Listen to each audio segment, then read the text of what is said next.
이지혜의 시네 토크.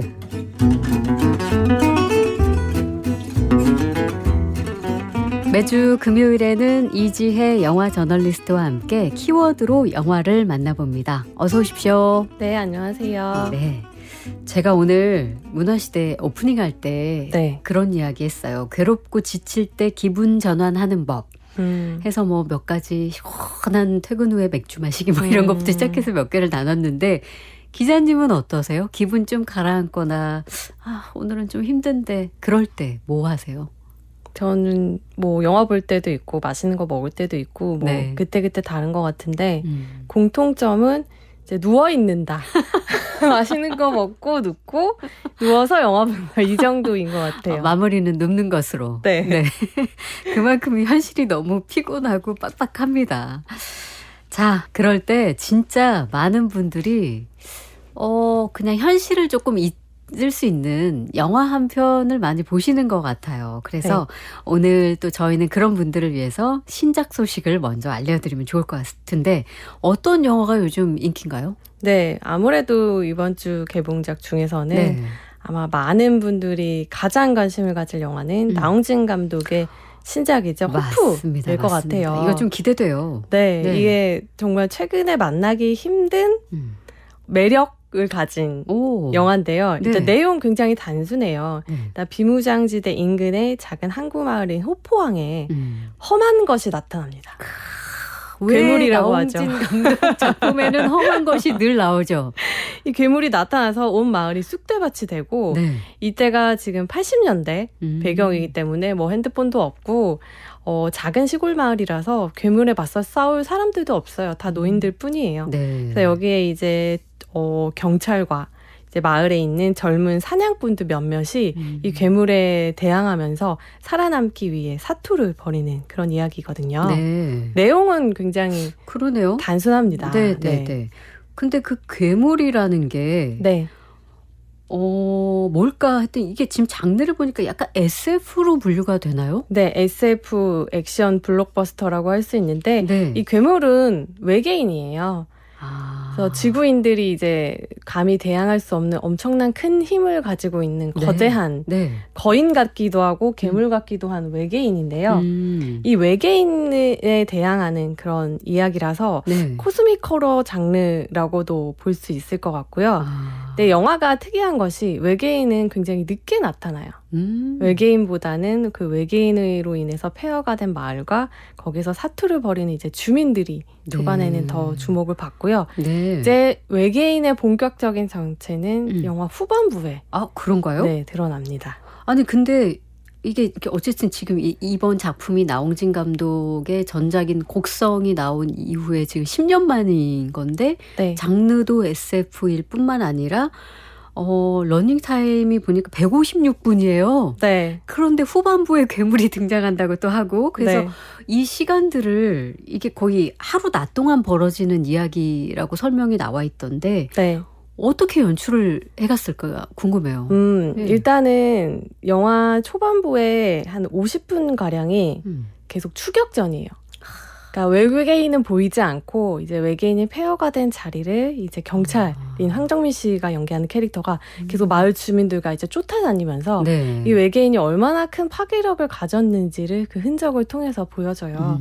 이제 나홍진 감독의 영화들의 이제 특징이라고 하면 주인공이 관객보다 정보가 적어요. 그래서 아무것도 모르고 큰 그림을 전혀 그리지 못한 채로 계속 헤매이거든요. 그러니까 초반에 그 나홍진 감독 특유의 연출 스타일이 잘 드러나고요. 무엇보다도 영화가 러닝타임이 굉장히 길어요. 근데 이것도 이제 지난 5월에 칸에서 칸 국제영화제에서 선보였던 분량에서는 한 4분가량 줄였던 분량이거든요. 그럼에도 한 156분 정도 되니까 물리적인 길이는 긴 편인 영화인데 이 초반 50분 그 속도감과 몰입감이 어마어마해서 체감하기에는 그렇게 길게 느껴지지 않는 영화라는 큰 장점이 있습니다. 지루하지 않게 볼 수 있는 건가요? 그 긴장감 있게? 근데 이제 소위 한국형 SF가 한국에서 성공한 사례가 그닥 많지 않아서 이번 작품은 어떨지 진짜 궁금하거든요. 근데 직접 보셨으니까 기대할 만합니까? 저는 영화관에서 보시기에 예. 한 번쯤 보시기에 추천드릴 수 있다라고 네. 말씀을 드리고 싶어요. 네. 왜냐하면 이 영화가 굉장히 독특한 부분이 나홍진 감독의 영화 중에서 가장 대중 친화적인 영화거든요. 이번 작품이요? 네, 아마 가장 거부감이 낮을 거예요. 네. 왜냐하면 저는 이 영화 딱 처음 봤을 때 롤러코스터 타는 기분이 들 정도로 표현하자면 스티븐 스필버그 세계관에 이제 나홍진이 들어간 그런 느낌이 들 정도로 네. 영화 자체는 굉장히 대중적이고 누구나 이해하기 쉬운 네. 그런 얼개를 가지고 있는데 그것을 구성하는 디테일들이 이제 나홍진 감독답게 독특하고 굉장히 불균질한 부분들이 있어서 그것이 이제 개성이 되어주는 거죠. 네, 네. 예를 들면 굉장히 급박하게 외계인에게 쫓기는 절체절명의 순간에서도 이것을 웃으라고 만든 건지 울라고 만든 건지 모를 그런 유머를 넣는다던가 네. 아니면 이제 외계인을 사투를 벌이는 과정에서의 액션을 굉장히 적나라하게 선열이 낭자하게 묘사한다던가 그래서 스필버그 영화처럼 즐겁게 보다가 어느 순간은 갑자기 이제 뜨끔해지는 순간들이 나홍진이 오는데 등장하는 거죠. 네, 네. 그게 바로 나홍진 감독 영화 특유의 불균질함. 이것을 이제 매력으로 보시는 분들에게는 큰 재미가 될 거고 네. 이게 또 어떤 관객들한테는 이제 거부감으로 다가갈 수도 있는 부분인데 저는 아마 많은 관객들에게 매력으로 다가가지 않을까 그렇게 생각합니다. 나홍진 감독 연출 스타일이 좀 궁금한데 연기를 막 초단위로 지정해준다 뭐 이런 이야기도 있더라고요. 워낙 오케이 컷을 받기까지 시간이 굉장히 많이 걸리고 테이크를 많이 가는 감독이에요. 네. 그래서 뭐 300번 정도 똑같은 장면을 이제 배우가 연기해야 되는 경우도 있고 네. 뭐 단번에 오케이 받는 경우는 없다고 하고요.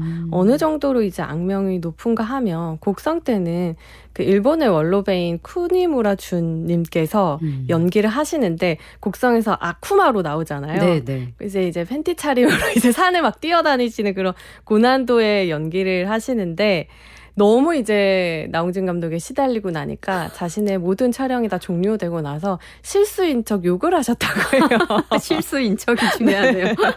그만큼 배우들을 이제 극한으로 이제 밀어붙이는 네. 감독으로 이제 또 악명이 높기도 합니다. 그렇군요. 이번 출연진이 또 어마어마하지 않습니까? 네, 뭐 황정민, 조인성, 정호연 씨 외에도 네. 국제적인 배우들이 많이 출연하죠. 이제 마이클 패스벤더와 알리샤 비칸데르 부부가 출연을 하는데 네. 심지어 외계인으로 출연을 해요. 진짜요? 예. 그런데 예. 영화를 보시면 대체 이 유명한 배우들 언제 나와? 이러는데 외계인의 이제 얼굴이 공개될 때 외계인이 아까 후반부에 나온다고 했잖아요. 그 두 배우를 쏙 빼닮은 외계인이 굉장히 강렬하게 등장을 하거든요. 그래서 이 두 분도 사실 명성에 비해서 출연료나 이런 것들은 굉장히 많이 희생을 하고 이 작업에 임하셨다고 해요. 네. 그런 걸 보면 이 영화가 이제 각본 단계에서부터 가졌던 힘이 있었던 거죠. 뭐 추천하신다고 했으니까 네, 이번 주 기대작으로 신작 소개로 소개를 해보겠습니다. 호프였습니다. 네. 자, 본격적으로 그럼 이번 주 영화도 만나볼까요? 네. 제가 이번 주 소개해드릴 영화는요. 너무 덥잖아요. 네. 그래서 이제 좀 여름에 어울리는 영화들을 몇 편 이제 시리즈를 좀 골라드리려고 하고 네. 그 첫 번째 영화로 기쿠지로의 여름을 준비했습니다. 네. 기타노 다케시 감독의 영화인데요. 이 제목에서부터 여름이라고 하고 있잖아요. 그렇죠. 여름 방학이 이제 배경이에요. 네. 그래서 마사오라는 이제 소년이 여름 방학을 맞았는데 아이들한테 여름 방학은 가장 즐거운 이벤트 중에 하나잖아요. 손꼽아 기다리죠. 네. 그런데 마사오는 굉장히 좀 속상해요. 같이 놀던 친구들은 다 이제 놀러 갔고 마을에 이제 혼자 남아서 심심해요. 그래서 늘 어깨가 축 처져서 땅만 보면서 걷고 있는데 어느 날 집에서 이제 돈 벌러 갔다던 엄마의 사진과 주소를 발견하고 엄마를 찾으러 나서려고 해요. 네. 마사오는 할머니와 단둘이 살고 있거든요. 근데 혼자 가는 건 너무 위험하잖아요. 그렇죠. 이 마사오의 계획을 알게 된 이제 이웃 주민이 혼자 가면 위험하니까 이제 보호자를 붙여주기로 해요. 자신의 남편인 기쿠지로를 붙여주는데요. 기쿠지로 같은 경우에는 누가 봐도 보호자로 적합치 않아 보이는 그런 사람이에요. 어른 중년 남성일 것인데 왜? 기타노 다케시가 연기했기 때문이죠. 네. 분명히 저 사람은 과거에 흉포했을 것이며 지금도 별다를 게 없다라는 것이 누가 봐도 뻔하게 보이는 그런 인물인데요. 그래도 이제 본인이 애인한테는 꽉 잡혀 사는 그런 남자다 보니까 이제 애인 말 말을 들어야 되는 거예요. 그래서 네. 애인이 이제 돈을 쥐어줘야 얘 보호자가 돼서 거기까지 이제 갔다 와라. 근데 쉽지 않죠. 이 기쿠지로 그 돈을 이제 도박으로 다 날리고요. 그래서 히치하이킹으로 여행을 시작합니다. 네. 52세 철없는 어른 기쿠지로와 네. 그리고 걱정이 많고 엄마를 찾고 싶은 마음에 기대 반 그리고 또 약간의 걱정 반으로 떠나는 마사오라는 소년이 네. 함께 떠나는 약간 로드무비 같은 그런 영화로 볼 수 있겠네요. 네.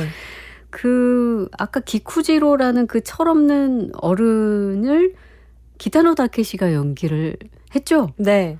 기쿠지로 같은 경우에는 과거에 이제 야쿠자였고 예. 지금은 그냥 이제 동네에서 이제 왔다 갔다 하는 한량 아저씨인 한량 거죠. 아저씨고, 그래서 예. 이제 애인에게 등 떠밀려서 이제 마사오를 보호하게 되는데 도박으로 돈을 다 날리고 나서 히치하이킹을 하는 과정이 이제 여행의 주된 일거거든요. 네. 그래서 막 택시 요금 비싸니까 택시 훔쳐서 달아나고 도시락도 훔쳐 먹고 네. 돈 한 푼 안 내고 이제 호텔 수영장 막 이용하고 남의 차 막 타이어 펑크 내고 네. 그러니까 온갖 범죄라고도 할 수 있을 그런 기행들을 저지르면서 네. 이제 마사오를 보호 아닌 보호하게 되죠. 아니, 마사오가 그런 기쿠지로라는 어른을 어떤 시선으로 봤을지 궁금한데 마사오는 어떤 네. 어린이에요? 마사오는 이제 기쿠지로가 마사오를 처음 봤을 때 네. 아니 애가 무슨 울상이야 할 정도로 오. 마사오는 우리가 흔히 이런 영화의 아역 배우 이미지로 생각해서 귀엽고 사랑스러운 그런 이미지가 아니에요. 그래서 늘 혼자 있는 외로운 아이다 보니까 말수도 거의 없고 땅만 보면 걷고 이제 뚱한 그런 얼굴인 아이거든요. 네. 근데 속에서는 늘 이제 엄마를 찾고 외로움이 있는 그런 아이로 묘사돼서 네. 기쿠지로가 누가 봐도 이상한 짓을 해도 차분히 지켜봐주는 그런 아이입니다. 애어른 같은 네. 예. 슬픔도 있으면서 속도 왠지 깊어 보이는 마사오라는 소년과 또 기쿠지로라는 철없는 중년의 한량 어른에 펼쳐가는 네. 그 어느 여름의 이야기이겠네요. 이 영화를 보지 않은 분들도 아마 OST 들으면 그거였구나라고 아마 얘기를 할 것 같은데 네. 히사이 시조가 음악을 맡았죠. 네, 정말 유명한 음악이죠. 히사이 시조가 이제 이 영화를 해서 작곡한 썸머인데요. 네. 영화가 이제 한국에서 개봉하고 나서 영화를 보지 않으신 분들도 이 음악은 많이 들어보셨을 게 뭐 방송에서도 굉장히 많이 쓰였고요. 뭐 광고에서도 많이 쓰여서 이 음악을 딱 들으시면 그 굉장히 무더운 여름날 시원한 비가 싹 내리고 뒤에 그런 어떤 청량함 이런 것들을 떠올리게 하거든요. 네. 아마 딱 첫 소절만 들으셔도 이 음악 하실 분들이 많을 것 같아요. 그래서 바로 들어보겠습니다. 히사이 시조 작곡의 영화 기쿠지로의 여름 삽입곡 썸머. 히사이 시조 작곡의 영화 기쿠지로의 여름 삽입곡 썸머 함께 들었습니다. 국악방송 박혜진의 문화시대 이지혜의 시네토크 함께하고 있습니다. 이 음악은요. 그 아이들이 피아노 학원 단골곡으로 연습하는 곡이에요. 어린아이들이 국내에서도 네. 그만큼 굉장히 유명한 곡이라 오랜만에 들으니까 진짜 좋네요. 자, 이번 주 영화로 기쿠지로의 여름 소개해주고 계신데 앞에서 이제 마사오랑 다케다 아저씨 캐릭터 설명해 주셨는데 뭐 얘기 들어보면 과연 이 두 사람이 원래 목표대로 엄마를 잘 찾아갈 수 있을까?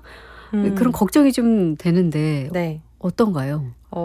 사실 엄마를 찾아가는 길이 굉장히 험난해진 것은 일단 기쿠지로가 도박으로 돈을 다 날렸기 때문이고요. 네. 그리고 일단 가는 길 자체가 히치하이킹을 하면 사람들이 잘 태워주지 않습니다. 네. 더구나 기쿠지로 인상이 정말 좋지 않거든요. 근데 이 와중에도 이제 단둘이 이제 막 여행을 하는 와중에도 길 위에서 또 이제 마음 씀씀이가 좋은 어른들을 만나게 돼요. 네. 일단 첫 번째는 야쿠자 출신 연인도 꼼짝 못할 정도로 여장부인 미키죠. 미키가 이제 처음부터 이제 보호자로 기쿠지로를 붙여주고 할머니가 걱정하시니까 할머니한테는 이제 방학이니까 여행 보내자 이렇게 이제 잘 이제 설득을 해주고 그러면서 이제 길 위에서 만나는 사람들을 살펴보면 이 사람들 보면 이제 처음에는 그냥 무조건 친절하고 좋은 사람들처럼 보이지가 않아요. 네. 길에서 우연히 만난 오토바이족들은 누가 봐도 좋게 말하면 괴짜, 네. 나쁘게 말하면 루저처럼 보이는 특이한 인물들이거든요. 근데 이 사람들은 아무런 조건 없이 마사오를 웃겨주려고, 왜냐면 아이가 지금 엄마를 찾으러 가는 상황이니까 웃지를 않아요. 그래서 마사오를 웃겨주려고 놀이 친구가 되어주고, 또 길에서 만난 소설가 지망생 같은 경우에는 마사오를 굉장히 먼 길을 이제 태워다 주거든요. 네. 그래서 이렇게 보고 있으면 너무 아름답고 동화 같기만 하잖아요. 근데 감독이 누굽니까? 기타노 다케시니까 이렇게 아름답게만 그리진 않을 거란 말이죠. 그래서 이 길 위에서 또 세상의 비정함도 공평하게 또 보여줍니다. 마치 마사오에게 인생이란 이런 거야 하면서 이 로드무비 안에 다 보여주는 것 같은 그런 느낌? 맞아요. 이 마사오라는 아이는 어쨌든 엄마가 지금 안 계시고 또 아빠도 부재한 상황에서 할머니와 둘이 사니까 어른이라고 롤모델이나 혹은 자신이 볼 수 있는 어른의 세계라는 게 한계가 있을 건데 네. 어떻게 보면 기쿠지로가 이 길 위에서 네. 그런 다양한 어른의 세계 그리고 삶의 세계를 보여주는 것 같기도 하네요. 맞아요. 네. 자, 제목도 그렇고 앞서 들었던 음악도 그랬고 굉장히 여름 감성이 물씬 풍겨지는 그런 영화인데 아마 그 영화 속의 장면들, 풍경들도 멋질 것 같아요. 네. 예. 여름 되면 떠오르는 인상적인 장면이 큰 연잎을 이제 마사와 기쿠지로가 히치하이킹 하니까 걷는 구간도 있잖아요. 걸을 때 땡볕이 너무 뜨거우니까 그 연잎을 이제 이마에 이제 붙여가지고 모자처럼 모자처럼 쓰고 가는 장면이 있거든요. 네. 굉장히 또 사랑스럽기도 하고 전반적으로 이제 그 여름의 녹음이라든지 푸른 물이라든지 그러니까 여름하면 떠올릴 수 있는 이제 그런 이미지들이 많이 나오기도 하지만 또 길 위다 보니까 비정한 모습들도 많이 나오죠. 일단 기쿠지로가 히치하이킹 하려고 이제 맹인 연기를 하는 거죠. 그러면 사람들이 불쌍해 보니까 태워줄까 봐. 네. 근데 그냥 치고 도망간다거나. 또 이제 뭐 마사오가 혼자 이제 밤에 돌아다니다가 소아성애자를 만나서 네. 변을 당할 뻔 한다거나. 네. 물론 기쿠지로가 구해주긴 하지만 무엇보다도 가장 큰 비정함은 마사오를 버리고 떠난 엄마야겠죠. 그런 그쵸. 이제 길을 위해 비정함도 계속 나타납니다. 네. 아니, 기쿠지로가 이렇게 듬직한 어른의 모습이 아니어서 네. 어땠을지 모르겠는데 마사오라는 어린아이가 기쿠지로와 함께 다니면서 혹시 아빠의 느낌을 갖거나 그런 부분은 없나요? 언뜻 봤을 때는 부자지간처럼 보이고 그렇게 오해를 하는 사람들도 나오는데 네. 그 둘의 관계는 그런 어떤 아빠와 아들보다는 친구에 더 가까운 것 같아요. 기쿠지로도 자기가 너무 아들 같다 이런 생각보다는 왜냐하면 기쿠지로도 마사오랑 별 차이가 없거든요. 기쿠지로도 이 길 위에서 성장하고 있는 그러네요. 어린아이와 네. 다름없기 때문이죠. 그러네요. 철없는 정도로 치자면 네. 그러니까 이렇게 영화 속에 보여줬던 어떤 그 여름의 풍경들은 단지 제목처럼 뭐 그 여름을 드러내는 계절만 의미하는 게 아니라 어떻게 보면 그 장면을 보면서 그 보는 관객들도 자기한테 존재했던 어린 시절의 어떤 추억, 혹은 어떤 기억 이런 것들을 좀 떠올릴 수도 있겠네요. 맞아요. 여름방학이라는 그 시기가 특히 더 그런 것 같아요. 네. 덥지만 뭔가 어디론가 떠나는 설렘도 있기도 하고 떠나지 않는 경우에는 혼자 머물러서 떠난 사람들을 생각하는 그런 경우도 있고 무엇보다도 여름방학에 이렇게 낮에 혼자 낮잠 자다가 네. 꿈을 많이 꾸잖아요. 네. 저는 꿈 꿨던 기억이 굉장히 많은데 마사오도 네. 이 여름방학 동안 굉장히 꿈을 많이 꿔요. 그래서 처음에는 이제 매일 악몽을 꾸거든요. 왜냐면 아이가 낯선 남자랑 둘이서 길 위에서 그쵸. 히치하이킹 하는데 불안하죠. 악몽을 안 꿀 수가 없죠. 네. 네, 그리고 그 꿈의 내용이 낮에 겪었던 일이 굉장히 과장되어서 나타나거든요. 소아성애자를 만난 날에는 그 소아성애자가 이제 요괴로 등장한다거나 네. 또 이제 산사의 신사에 혼자 이제 마사오가 앉아 있는데 그때 어른들은 보면 애들 겁주는 거 재밌어 하잖아요. 맞아요. 그래서 야, 너 여기 이렇게 혼자 있으면 귀신 나온다 막 이렇게 겁을 준 거예요. 그냥 지나가는 말이었는데 이제 다음에 꿈을 꿀 때는 그 아저씨가 이제 귀신으로 나오는 거죠. 그러니까 이런 식으로 계속 악몽을 꾸다가 어느 순간 길 위에서 이제 자신을 돌봐주고 재밌게 놀아주려는 어른들을 만난 뒤에는 이제 재밌는 꿈을 꾸는 거죠. 낮에 놀았던 것에 이제 연장성산의 꿈을 꾼다거나.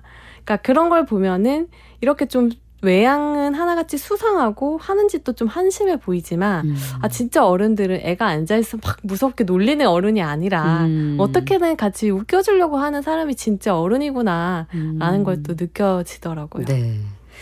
자, 근데 걱정스러워져요. 이 둘이 어쨌든 처음 시작하게 된 계기는 마사오가 엄마를 찾기 위한 길이었는데 네. 결국 엄마와 따뜻한 재회를 할지 못할지. 네. 네. 보통 이런 엄마 찾아 산만리류의 여정은 엄마를 찾지 못하거나 이제 엄마를 만나도 이 엄마가 더 이상 내 엄마가 아니라는 그 비극을 깨달으면서 끝나잖아요. 네. 기쿠지로의 여름은 거기서부터 이제 다시 시작되는 영화예요.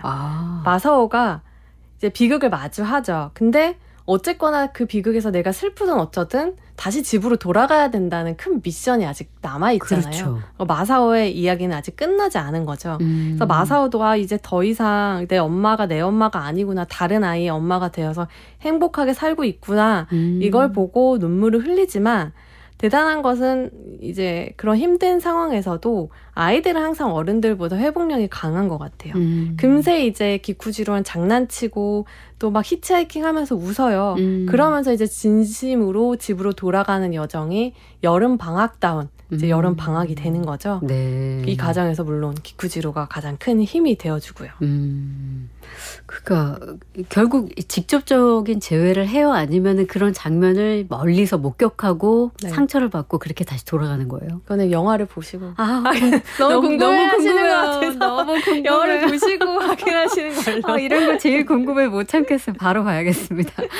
아니 처음에는 어쨌든 마사오의 성장을 위해서 함께 떠나는 로드무비라고 생각했는데 네. 역시나 그 어른인 다케타도 많은 변화를 이제 경험하게 될 것 같은데 네. 두 사람의 여정이 이제 돌아가는 길에는 또 어떻게 흘러갈지 그리고 그 다케다가 어떤 변화를 겪게 될지 좀 궁금하네요. 일단 그 기쿠지로 같은 경우에도 마사오처럼 엄마한테 이제 버림받은 아이였던 거예요. 네. 그래서 사실 거기서 조금도 자라지 못했을 수도 있는 철없는 어른인 거죠. 그래서 사람들과 정상적인 관계를 맺지 못하고 막 윽박지르거나 시비밖에 걸 줄 몰라요. 네. 그래서 어떤 사람들한테 뭔가를 자기가 필요하면 부탁을 하면 들어주었을 일도 부탁하는 게 아니라 그냥 뭐 타이어에 구멍을 낸다던가 이런 식으로 자신만의 그런 방식으로 해결하려고 해요. 네. 그래서 그 자신들을 멀리 태워준 소설가 지명생이 아니 그냥 태워달라고 하지 왜 이렇게 하느냐라고 할 정도거든요.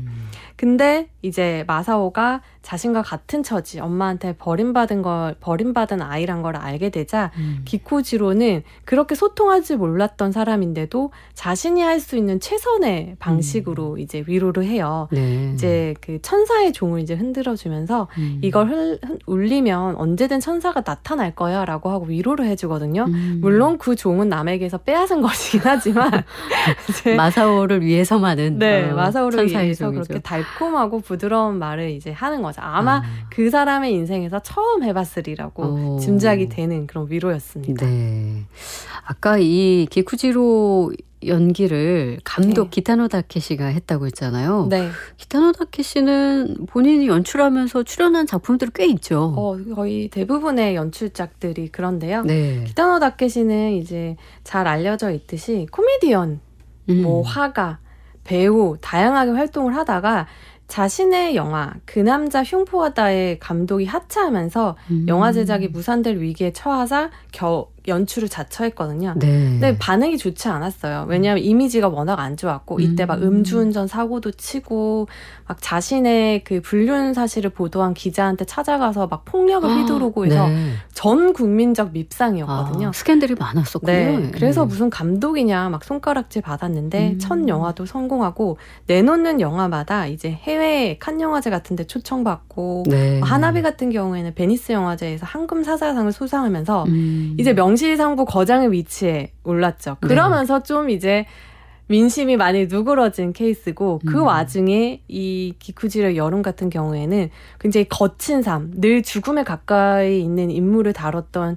다케시 감독의 세계에선 굉장히 동떨어진 영화이기도 해요. 네. 왜냐하면 이 다케시 감독이 해외 영화제에 갈 때마다 왜 이렇게 영화를 폭력적으로 만드냐, 폭력이 대체 무슨 의미냐라는 그런 질문을 너무 지겹게 받아서 내가 이제 폭력 하나 없는 영화 만들어 보겠다 해서 만든 게 바로 이 기쿠지로의 여름이거든요. 그렇군요. 정말 반골 기질이 그대로 드러나는 영화죠. 근데 이 영화를 또 이렇게 사랑스럽게 잘 만들다니 진짜 대단한 감독입니다. 그러면 그 말 그대로라면 네. 이 기쿠지로의 여름 이후에 나왔던 네. 기타노 다케시의 네. 작품도 이제 네. 폭력성을 다 제거한 그런 작품들인가요? 그렇지 않습니다. 다시 돌아갑니다. 연기는 기본 연기를 하셨던 분이니까 네. 자연스러울 것이고, 어쨌든 이런 해외 영화제에서 상도 수상할 정도면 이 연출 부분에 있어서도 굉장한 능력을 받았다. 네. 이렇게 볼 수 있겠네요. 네. 특히 이 기쿠지로 연기할 때 보면 정말 기타노 다케시 저런 사람이겠구나 밖에 생각이 안 들 정도로 어떤 만들어낸 캐릭터라는 느낌이 전혀 없죠. 실제 그 사람 같은 느낌. 네. 특히 이 영화에선 중요한 것은 마사오가 성장하는 것도 중요하지만 기쿠지로 역시 길 위에서 성장하고 있다라는 것을 관객에게 잘 보여줘야 되거든요. 네. 그래서 이제 여정을 끝내고 돌아와서 마사오가 기쿠지로한테 진짜 말 수가 없는 아이거든요. 근데 고맙다라고 얘기를 해요. 근데 그 얘기를 들은 이제 기쿠지로 얼굴을 보면 멍해요. 네.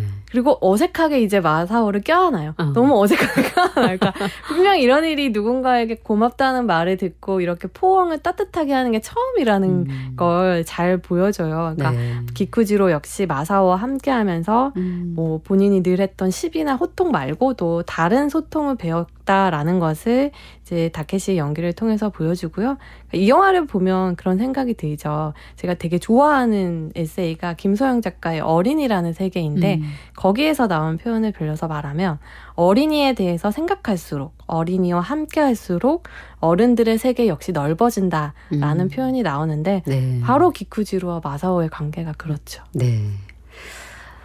아까 그 여름의 풍경 같은 것들이 저는 되게 인상적이긴 하고 마치 약간 수채화 같은 그런 느낌을 주는데 네. 여러 좋은 장면이 있겠지만 기자님이 뽑으신 명장면이 있다면 어떤 걸까요? 저는 길 위에서 만난 수많은 어른들인 것 같아요. 그 어른들이 영화에 굉장히 큰 개성과 온기를 부여를 하거든요. 네. 그러니까 이들이 누가 봐도 좀 사회의 기준으로 보면 아웃사이더 혹은 좀 변변치 않아 보이는 사람처럼 보이는데 이들의 좋은 어른들의 공통점이 있어요. 아이들을 위해서 아주 작은 무언가라도 내어준다라는 거죠. 네. 그래서 아이들한테는 어른들한테는 굉장히 사소한 친절일 수 있는데 아이들한테는 그게 이제 계속 기다렸던 꼭 맞는 마지막 퍼즐이 될 수도 있다라는 것을 이 기쿠지로의 여름에 나오는 다양한 어른들을 보면서 알 수가 있거든요. 그래서 어른들 날도 더운데 얼마나 힘들어요. 네. 밖에서 애들이 막 손 흔들고 인사해도 더위에 찌들고 일상에 찌들면 아무 생각이 안 드는데 그때 같이 인사하고 웃어주는 게 그 아이의 하루에서 굉장히 큰일일 수도 있거든요. 그렇죠. 그런 좀 잊고 지나가기 쉬운 작은 친절이 지닌 힘을 네. 이 영화를 통해서 좀 깨달으실 수 있지 않을까 싶어요. 그러니까 그게 너무 이제 삶이 고단해서 우리 어른들이 자신의 아이에게도 그렇게 다정함을 보여주기도 어려운데 타인의 아이에게도 그렇게 한다는 건 굉장한 노력과 진짜 네. 신경을 써야 되는 일일 네. 것 같긴 합니다만 여름이고 또 네. 여름 방학이니까 좀 다정한 그런 네. 어른의 모습을 보여주었으면 좋겠다는 생각이 들고 이제 갑자기 떠오른 건데 네. 예전에 이제 그 가족 여행을 가서 이제 저희 아이는 좀 성장을 했고 아주 어린 나이에 한 가정이 되게 재밌게 막 뛰어노는 장면을 보고 저희 아이가 엄마 아빠 참 애쓴다.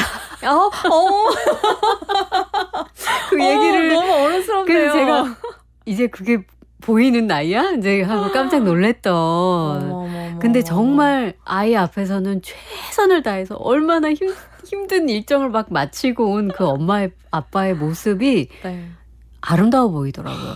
아름답죠. 너무 존경스럽고요. 네, 존경스럽고. 네. 근데 이제 그 아이도 크면 아마 그 마음을 알지 않을까. 그럴 것 같아요. 애쓴 부모의. 네네. 자, 마지막 평 한 줄 평으로 네, 마무리하겠습니다. 네. 네. 좋은 어른이 되고 싶어질 것 같아요. 이 영화를 보시면. 네. 그래서 어른으로서의 어떤 나의 역할에 대해서 한번 깔깔깔 웃으면서 한번 다시 생각해 보실 수 있는 그런 영화입니다. 알겠습니다. 자, 이지혜의 시네토크 이번 주 주목할 만한 신작 소식 호프와 함께 기타노 다케시 감독의 기쿠지로의 여름까지 소개해드렸습니다. 고맙습니다. 네, 감사합니다. 오늘 준비한 순서는 여기까지입니다. 이건 천사의 종이라는 거야. 힘들고 슬픈 일이 있을 때 이 종을 울리면 천사가 와서 도와준대. 기쿠지로의 여름 속 대사를 남겨드리면서 저도 인사드리겠습니다. 마지막 곡은 영화 기쿠지로의 여름 OST 가운데 에인젤 벨 함께 듣겠습니다. 지금까지 박혜진이었습니다.